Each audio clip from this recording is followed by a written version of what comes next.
যেই তিনটি কাজ আমাদের প্রিয় নবী সাল্লাল্লাহু আলাইহি সাল্লাম বিলম্বে করতে নিষেধ করলেন, যত তাড়াতাড়ি সম্ভব, যত দ্রুত সম্ভব এই তিনটি কাজকে তাড়াতাড়ি সম্পন্ন করতে হবে।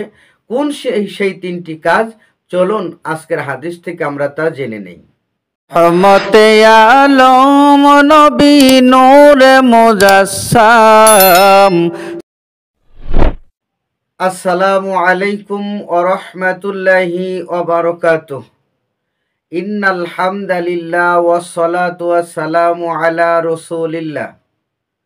দেশ ও বিদেশের দূরে ও কাছের যেখান থেকে শুনছেন সবাইকে আন্তরিক সালাম এবং মোবারকবাদ। সম্মানিত দর্শক শ্রোতা, আমাদের প্রিয় নবী সাল্লাল্লাহু আলাইহি ওয়াসাল্লাম আমাদেরকে তিনটি কাজে বিলম্ব করতে বারবার নিষেধ করেছেন। যেই তিনটা কাজ সময় আগত হওয়ার সাথে সাথে আদায় করতে হবে, বিলম্ব করা রসুল থেকে ডাইরেক্ট নিষিদ্ধ করা হলো। চলুন আজকে সেই তিনটি কাজ কি তা নিয়ে আলোচনা করব। সহিহ তিরমিজি শরীফের মধ্যে এই হাদিসখানা এসেছে। আন আলী ইন রাদিয়াল্লাহু তাআলা আনহু, হযরত আলী রাদিয়াল্লাহু তাআলা আনহু থেকে হাদিসখানা বর্ণিত। আন্নান নাবিয়্যা সাল্লাল্লাহু আলাইহি ওয়াসাল্লাম ক্বালা, নবী করিম সাল্লাল্লাহু আলাইহি ওয়াসাল্লাম ইরশাদ করেন, ইয়া আলীয়ুন, হে আলী, সালাসুন লা তুআখিরুহা, তুমি জেনে রাখো যে তিনটা কাজে কখনো বিলম্ব করা চলে না। হে আলী, তিনটা কাজে কখনো বিলম্ব করো না। এক নাম্বার কাজ হলো as-সালাতু ইজা আতাত, যখন নামাজ আগত হয় অর্থাৎ নামাজে রক্ত হয়ে যাবে তখন আর বিলম্ব করা যাবে না, অবশ্যই নামাজ আদায় করতে হবে।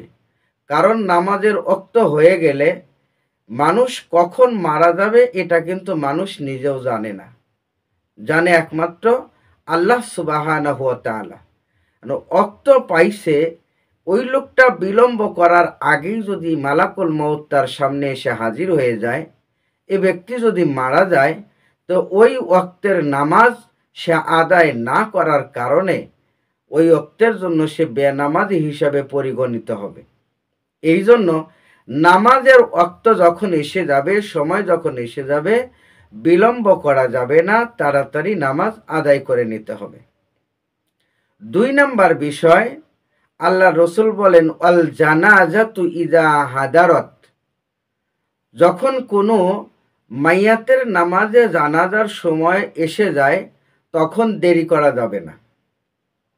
এই সময়ে ওই লাশকে উপরে রেখে বিভিন্ন কাজে দেরি করা সমীচীন নয়, উচিত হবে না। ডাইরেক্ট রসুল এটা নিষেধ করলেন যে ওই মাইয়াতকে আগে জানাজা নামাজ আদায় করে তারপরে ওই মাইয়াতের দাফন কাফন সম্পন্ন করতে হবে। এটাই হলো দুই নাম্বার বিষয়। আর তিন নাম্বার বিষয়, আল্লাহ রসুল বলেন, আল আইম্মু ইজা ওয়াজাত্তা লাহা কুফুয়ান, এমন স্বামীহীন রমণী যার এর আগে বিবাহ হয়েছিল, হয়তো বিবাহ বিচ্ছেদ হয়েছে, এখন তার স্বামী নেই, অথবা আগে বিবাহ হয়েছিল, স্বামী মারা গিয়েছে, এখন তার স্বামী নেই, কিন্তু তাকে বিবাহ দেওয়া যায় এমন বয়স তার আছে। তো এইরকম পরিবেশে যদি সম উপযুক্ত কোনো বর পাওয়া যায়, যেন তেন বর না, সম উপযুক্ত যদি কোনো বর পাওয়া যায়, আল্লাহ রসুল বলেন তাহলে দেরি করা যাবে না, ওই বরের সাথে তাকে বিবাহ দিতে হবে। নইলে তার দ্বারা সমাজে হয়তো কোনো কবিরা গুনাহ সংগঠিত হতে পারে। এই জন্য সমাজ এবং ওই ব্যক্তি বা ওই রমণীকে সকল পাপাচার এবং গুনাহ থেকে হেফাজত করা, পাশাপাশি ইসলামী শরীয়ত অনুযায়ী চলার জন্য তাকে সহযোগিতা করার কারণেই যত দ্রুত সম্ভব সমোপযুক্ত কোনো বর পেলে অবশ্যই সেই রমণীকে বিবাহ দিতে হবে, দেরি করা যাবে না। এটা আমাদের রসুল্লাহ সাল্লাল্লাহু আলাইহি ওয়াসাল্লাম নিজের জবান থেকে বলেছেন। সম্মানিত দর্শক শ্রোতা, যেই তিনটা বিষয় আমরা জানতে পারলাম, অবশ্যই এগুলো আমরা পালন করার জন্য চেষ্টা করব। আর এই হাদিস যদি আপনার ভালো লাগে অবশ্যই সাবস্ক্রাইব করবেন, লাইক করবেন, শেয়ার করবেন। ইসলামী দাওয়াত হিসেবে আপনি অপর মুসলমান ভাইদেরকে এটা পৌঁছে দিবেন। আল্লাহর রসুল বলেছেন, বাল্লিগু আন্নি ওয়ালাও আয়া, আমার পক্ষে থেকে একটি পরিমাণে হাদিস বা একটি পরিমাণে আয়াত বা নিদর্শন যদি পেয়ে থাকো তা অপরের কাছে পৌঁছে দাও।